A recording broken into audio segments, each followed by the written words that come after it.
बिस्मिल्लाहिर्रहमानिर्रहीम। अस्सलामुअलैकुम स्टूडेंट्स। आज हम इंग्लिश का जो टॉपिक डिस्कस करने जा रहे हैं डैट इज़ पैराग्राफ पैटर्न्स, जिसमें हम डिटेल के साथ डिस्कस करेंगे how many types of paragraph या फिर how many patterns of paragraph, जिसमें हम डिस्कस करेंगे इंडक्टिव पैटर्न को, डिडक्टिव को, स्पेशियल, लीनियर एंड क्रोनोलॉजिकल।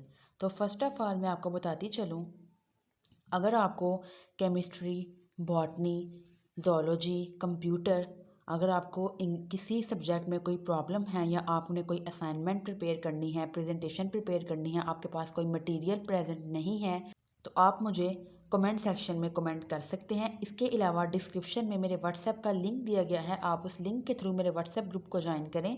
अगर आपको स्टडी से रिलेटेड कोई भी प्रॉब्लम है तो आप मुझे कमेंट सेक्शन में मैसेज कर सकते हैं। इसके अलावा अगर आपको किसी टॉपिक पे कोई वीडियो चाहिए जो आपको समझ नहीं आ रहा तो आप मुझे उस ग्रुप में मैसेज करें। इंशाल्लाह मैं आपकी प्रॉब्लम को सॉल्व आउट करने की पूरी कोशिश करूँगी।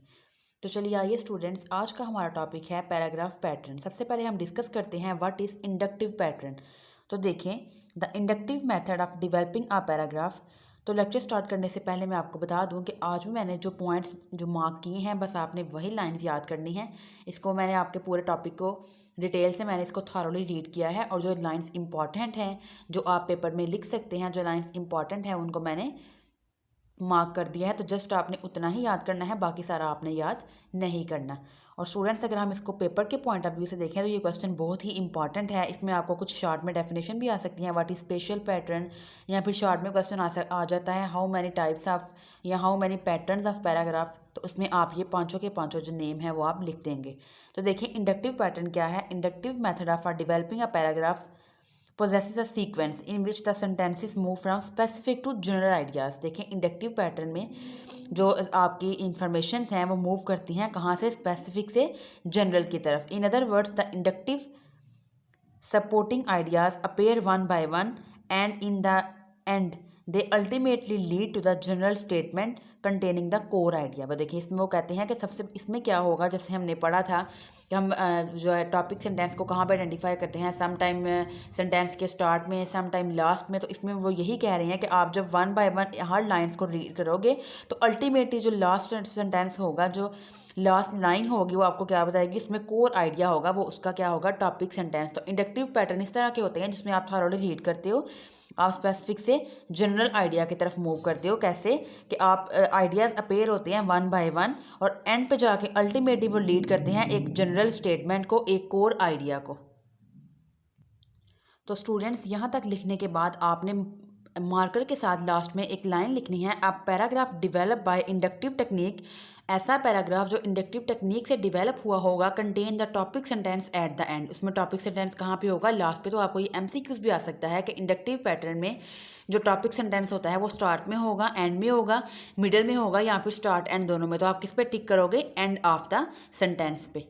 इसके बाद स्टूडेंट्स, ये एग्जांपल आपने मस्त लिखनी है कि जब कोई भी डिज़ाइनर किसी इंडस्ट्री में मशीनरी डिज़ाइन करता है तो वो क्या करता है, वो सेफ्टी इंजीनियर जिसने ये मशीनरी डिज़ाइन की है वो कोशिश करता है कि वो हर जो इसके जो प्रोजेक्टिंग पार्ट्स हैं, जो डेंजरस प्रोजेक्टिंग पार्ट्स हैं, वो उनको दूर रखने की कोशिश करता है ऑपरेटर से, ताकि उसको जो है कम से कम, अगर खुदा न खास्ता कोई नुकसान होगा तो वो उसको कम से कम।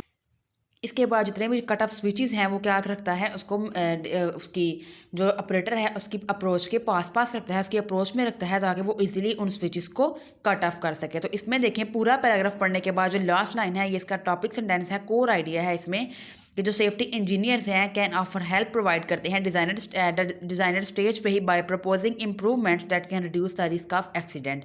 तो ये सारा पैराग्राफ पढ़ने के बाद नतीजे पे पहुँचे कि जो सेफ्टी इंजीनियर्स हैं वो कैसे डिज़ाइन इस तरह डिज़ाइन करते हैं, इम्प्रूवमेंट्स लेके आते हैं अपनी मशीनरी में कि जो एक्सीडेंट के रिस्क हैं वो कम से कम हों।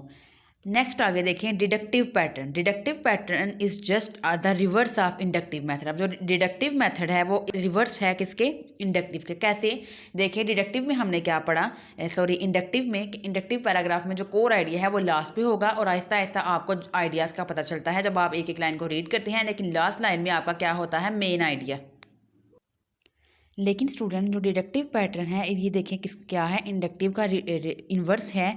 इसमें कोर आइडिया स्टेट करते हैं फर्स्ट सेंटेंस पे, which is the topic sentence of the paragraph. इसमें कोर आइडिया लास्ट में था, इसमें कोर आइडिया फर्स्ट पे है। एग्जांपल देखें, इन other words the other sentences that follow the topic sentence elaborate और substantiate the main idea through examples, analogies और description। के इसमें जो मेन आइडिया अब आपको फर्स्ट लाइन में मिल गया है, अब जो बाकी सेंटेंसेस होंगे वो इलेबोरेट करेंगे आपके मेन आइडिया को एग्जांपल्स के थ्रू, एनालॉगिस के यहाँ पे डिस्क्रिप्शंस के through.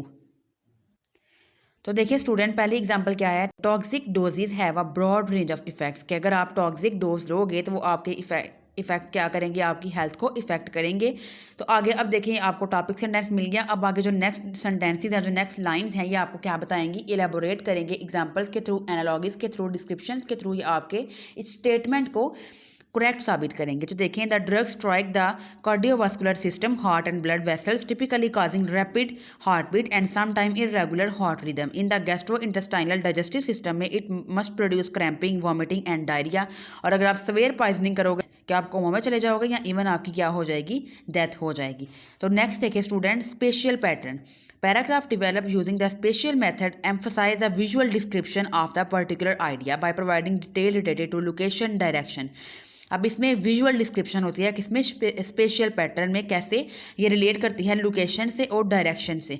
The description need not necessary follow a time pattern but it can depict the spatial movement, namely inside to outside, front to back, left to right, bottom to the top of the process object etcetera.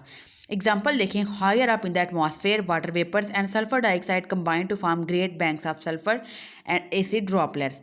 These appears as the beautiful shining clouds layers of the Venus। अब इसमें देखिए आपको location बताई गई क्या, higher in the atmosphere, के ज़मीन से ऊपर जब आप जाओ तो हाई पे क्या है, एटमॉस्फेयर में water vapour sulphur dioxide combine करके क्या बनाते हैं, ग्रेट बैंक्स ऑफ किसके, सल्फर एसिड ड्रॉपलेट्स के, जो आपको बहुत ही शाइनी जो अपीयरेंस देते हैं किसके, क्लाउड्स की, लेयर्स ऑफ वीनस। नेक्स्ट देखिए, the densest clouds lie in the higher of 50 kilometre. जो डेंसेट क्लाउड हैं वो लाई करते हैं 50 kilometre higher, 5 times higher than the highest clouds on the earth.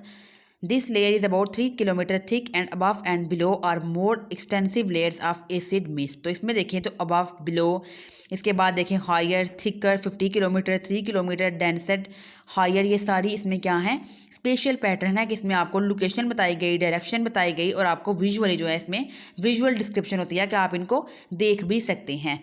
Next देखें, linear pattern. Paragraph develop in a linear और sequential fashion present the logical progression of a process और an idea. The steps involved in manufacturing a product may be depicted using a paragraph of this kind। अब इसमें देखिए वो कहते हैं, तो देखिए स्टूडेंट्स, लीनियर पैटर्न में आप जो सीक्वेंस है उसको डिस्टर्ब नहीं करेंगे, आप सीक्वेंस वाइज ही चलते हैं। लीनियर पैटर्न में अगर आप सीक्वेंस को डिस्टर्ब करेंगे, अगर कोई लाइन बाद में आनी थी आपने उसको पहले लिख दी तो वो पैटर्न उसका ख़राब हो जाएगा। लीनियर पैटर्न में आप सीक्वेंस वाइज ही लिखते हैं। नेक्स्ट आगे देखें, इस लाइन को आपने मार्कर से लिखना है। Each sentence logically leads to the other and all the sentences in the paragraph are interlinked. इसमें सारे सेंटेंसेस आपस में क्या होते हैं, इंटरलिंक्ड। एग्जाम्पल देखें, tin is produced from cassiterite SnO2 by reducing it with carbon. The ore is crushed and washed with water to remove lighter impurities. It is then roasted to remove impurities such as arsenic and sulfur as a volatile oxides. The roasted ore is heated with coal in the reverberatory furnace at 1500 Kelvin. The crude is obtained by this method is contaminated with iron and other metals. It is therefore remelted on an inclined surface. Tin, which has a lower melting point than other metallic impurities present, melts and flows down, leaving behind the less fusible metals। तो देखिए students, इस example में आप किसी भी line को पहले नहीं लिख सकते, आप इस तरह ही सीक्वेंस वाइज ही इस लाइन को लिखेंगे। अब अगर आपको ये वाला पैराग्राफ मुश्किल लग रहा है, ये एग्जाम्पल आपको मुश्किल लग रही है, तो आप इसमें और कोई भी ऐसी कोई किसी भी जो चीज़ है उसको प्रिपेयर करने का आप मेथड लिख सकते हैं। फॉर एग्जाम्पल आप इसमें ये भी लिख सकते हैं, हाउ टू मेक टी। आप चाय बनाने का मेथड भी इसमें इस पैराग्राफ में सीक्वेंस वाइज लिख सकते हैं। इसके अलावा how to bake cake, cake बनाने का पैटर्न भी आप अगर लिखें, केक बनाने का मेथड क्या है, तो वो भी किसकी एग्जाम्पल में आएगा, लीनियर पैटर्न में, कि उसमें भी जो है आप पैटर्न को जो है उसको आप लाइंस को आगे पीछे नहीं करेंगे, उसमें आप सीक्वेंस वाइज ही चलेंगे लीनियर पैटर्न में। तो आप इसमें अगर ये एग्जांपल आपको मुश्किल लग रही है तो आप हाउ टू मेक टी वाली एग्जांपल इसमें लिख लें पैराग्राफ की फॉर्म में, या फिर आप उसमें वो भी लिख सकते हैं how to bake a cake. या अगर आपको आपके माइंड में कोई और एग्जाम्पल भी है जिसमें लीनियर पैटर्न को हम फॉलो करते हैं तो आप उसमें वो वाली एग्जाम्पल भी डिस्कस कर सकते हैं। नेक्स्ट देखिए students, chronological pattern.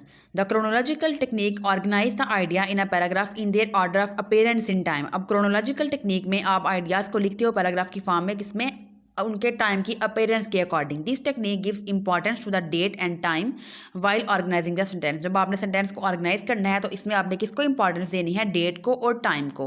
We can arrange the sentences starting from the earliest event to the most recent event और vice versa and accordingly the order is called chronological और रिवर्स क्रोनोलॉजिकल ऑर्डर रिस्पेक्टिवली। वो देखिए वो कहते हैं इस technique में आप क्या करते हैं, आप जो अर्लीस्ट ऐसा इवेंट जो पहले हो चुका है और जो सबसे मोस्ट रिसेंट इवेंट है आप उसको लिखते हैं, तो उसको आप कहते हो क्रोनोलॉजिकल ऑर्डर। या अगर आप उसका उल्ट करते हो कि पहले आप जो सबसे रिसेंट हुआ है पहले आप उसको एक्सप्लेन कर दो और फिर उससे पीछे आप जाते जाओ तो जो अर्लीस्ट हुआ था फिर आप उसको एक्सप्लेन करो, तो that is called reverse chronological order. Example देखें स्टूडेंट्स, वो कहते हैं जब आप डिस्क्राइब करते हो अपनी अचीवमेंट्स को इंटरव्यू के अंदर, सबसे पहले आप उसमें क्या लिखते हो, आप हम उसमें फॉलो करते हैं रिवर्स क्रोनोलॉजिकल ऑर्डर, कि हम प्रेजेंट करते हैं पहले लास्ट अचीवमेंट को, फिर हम मूव बैक करते हैं, हम पीछे की तरफ जाते हैं, thus moving back in time. This method is mostly used to develop paragraph that relate historical events. Historical events को जब हमने explain करना हो तो हम उसमें हम यूज़ करते हैं किसको, chronological pattern को। तो होप सो स्टूडेंट्स आपको आज के मेरे लेक्चर की समझ आ गई होगी। आज हमने पैराग्राफ पैटर्न को डिस्कस किया है, मैंने आपको बहुत ही इजी वे में एक्सप्लेन करने की पूरी कोशिश की है। अगर फिर भी आपको कोई प्रॉब्लम है इन पैटर्न्स में, आपको किसी चीज़ की समझ नहीं आई, किसी एग्जाम्पल की, किसी उनकी डेफिनेशंस की या किसी भी लाइन की, तो आप मुझे कमेंट सेक्शन में मैसेज कर सकते हैं। मैं आपकी प्रॉब्लम सॉल्व करने की पूरी कोशिश करूँगी। आप इस लेक्चर को अच्छे से समझें, इसको याद करें, ये बहुत ही ईजी वर्डिंग है, आप इसको ईजिली अपने माइंड में रख सकते हैं और आप किसी पेपर में आप इसको ईजिली लिख सकते हैं। तो इंशाल्लाह हम फिर मिलेंगे एक नई वीडियो के साथ, तब तक के लिए अल्लाह हाफिज़।